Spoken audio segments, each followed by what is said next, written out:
ये इन्होंने अपने कैरेक्टर से एस्टेब्लिश किया था, क्योंकि इनसे पहले जो नवाब के वजीर हुआ करते थे हैदर बेग, वो बहुत बड़ा भ्रष्टाचारी व्यक्ति था। अच्छा। और भ्रष्टाचारी तो उस दौर में सभी लोग अवध में थे, लेकिन उन भ्रष्टाचारियों में वो चरित्रहीन भी बहुत ज़्यादा था। आप सोचिए ना कि जब यहाँ पे अकाल पड़ा तो सब लोग परेशानी में थे और लोग अपनी लड़कियाँ बेचने तक को मजबूर हो रहे थे।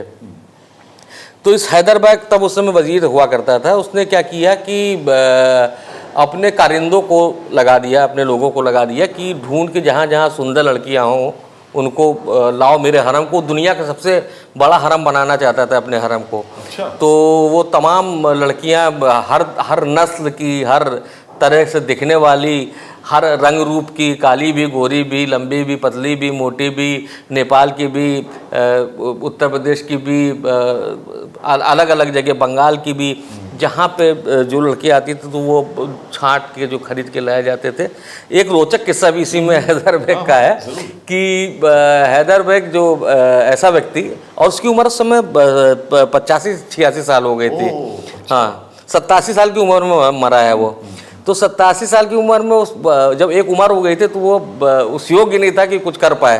तो इतनी सारी तो उसके भरम में रौनक थी, लेकिन वो किसी लायक नहीं था। तो उसने फिर अपने कहा कि कोई बढ़िया हकीम ढूंढो। तो वो हकीम कहीं ढूंढे गए, कोई उनका इलाज ही नहीं कर पा रहा था। एक हकीम मिले तो उन्होंने एक कोई दवा बताई, उसको पान के संग खाना था, और कुछ तरीके बताए कि इसको ऐसे भिगो के ऐसे करके आप पान खाइए। तो वो पान खाए तो उसका असर हुआ और उनका उस रौनक का वो आनंद भी लेने लगे।